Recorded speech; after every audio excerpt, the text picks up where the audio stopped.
It's like he's been radicalised by Mr. Happy. Hi, Josh. Hi, John. Hi there. I'm good. Yes. So, we'll be the judge of that. Right, so you are reviewing films. The first one is a cinema one. What should we be going to see?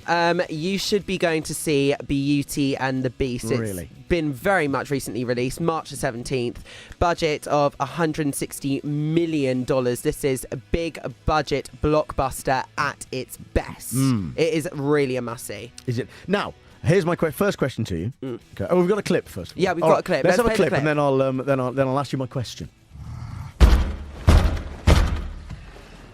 You'll join me for dinner. That's not a request. Gently, Master. The girl lost her father and her freedom in one day. Yes, the poor thing is probably in there scared to death. Exactly.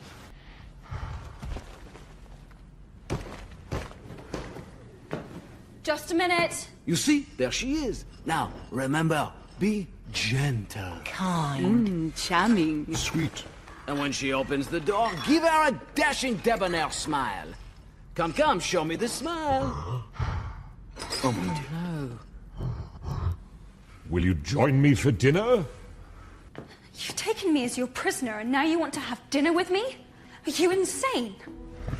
Uh-oh. He's losing it. Oh dear. I told you to join me for dinner! And I told you no. I'd starve before I ever ate with you. Well, be my guest! Go ahead and starve! If she doesn't eat with me, then she doesn't eat at all! Idiot! Someone got like the wrong side of the bed this morning. Oh, I mean, believe it or not, because he doesn't sound like what he sounded like on Downton Abbey. That was actually Dan Stevens as the Beast, doing a fantastic job of playing that title character. Really? My question to you was this, right? What's the certificate? Is it PG?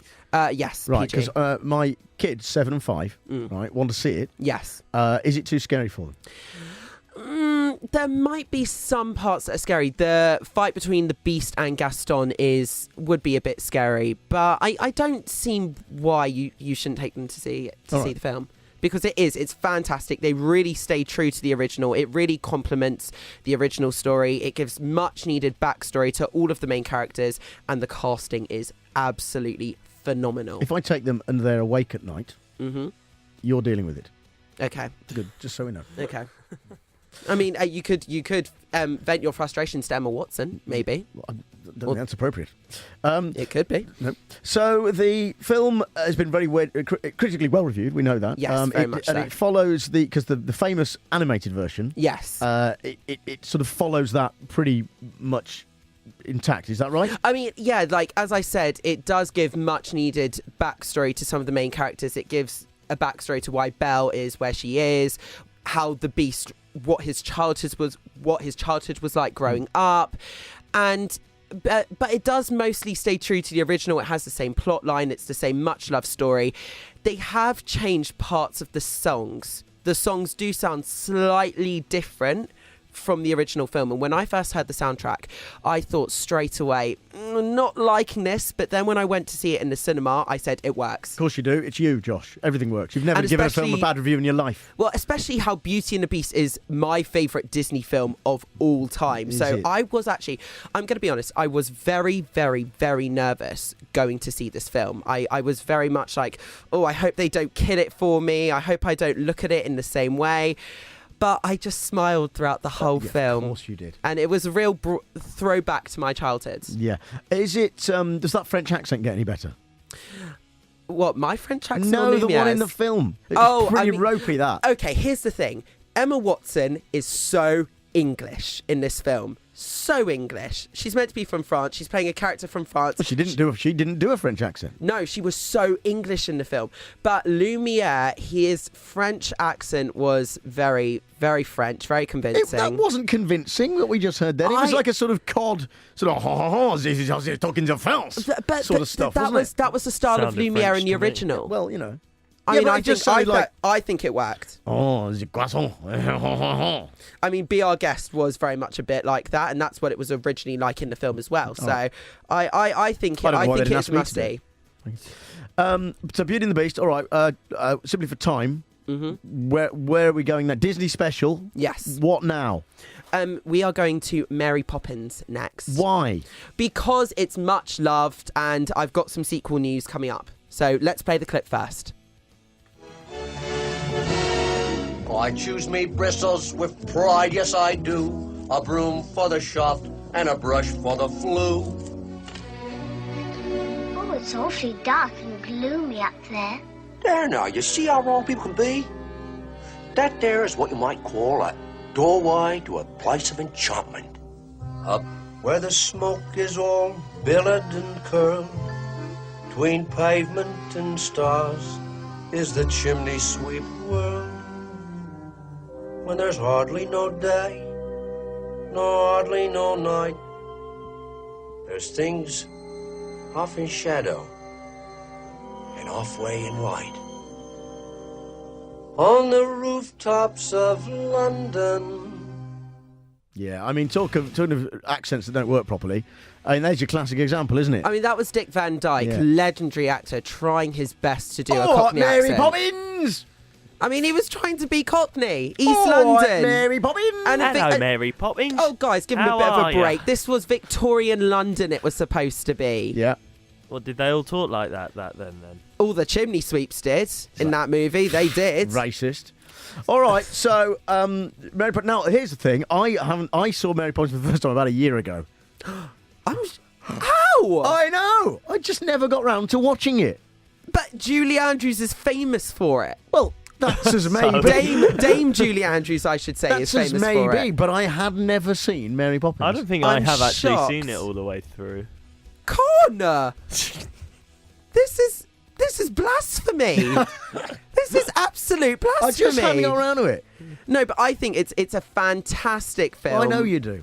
As I always say. No, but it's a real feel-good film. It's about these two unruly children, and Mary Poppins comes in and uses unorthodox and magical methods to bring a family together. And There's it's all legislation against that now, though. You can't invite a magical nanny witch into your house like that without. She need to be CRB checked. But I mean, she was practically perfect in every way, so she All didn't right, need Mary- to be CRB checked. All That's right, the argument I could come with. Mary Poppins, where's your documentation, from the police? Have they checked your background and make it clear that it's all right for you to work with children? I mean, there was that, but she is practically perfect in every way, therefore not She needing a CRB shoveled check. sugar into those children. Very irresponsible. Only a now spoonful. Their Yeah, teeth. only a Their spoonful. teeth. But what do we hear this week in the news? Children's teeth are at the worst level they've ever been. And that's thanks to people like Mary Poppins. I don't Right. think it's fair to blame Mary Poppins. Shoveling sugar down a child's throat without And any... drugs. And drugs, yeah, medicine. Without any background checks from the police whatsoever. She's basically a criminal. Well, okay, well, before this conversation goes a little offhand, let me just say that Disney are doing a remake called Mary Poppins Returns, and it's starring Emily Blunt. Fine, so this is where they bring all the modern stuff in. I mean, no, it's only set 20 years after the original film. Oh, right. So it's still going to be Victorian After London. she's done her time. Yeah.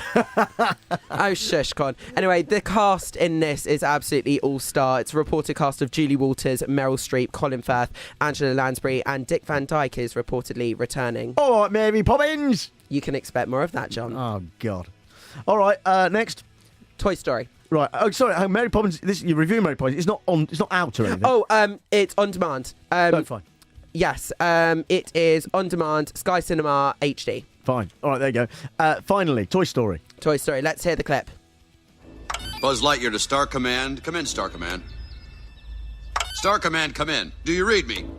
Why don't they answer? My ship! Blast. This'll take weeks to repair. Buzz Lightyear mission log, stardate 4072. My ship is run off course en route to Sector 12.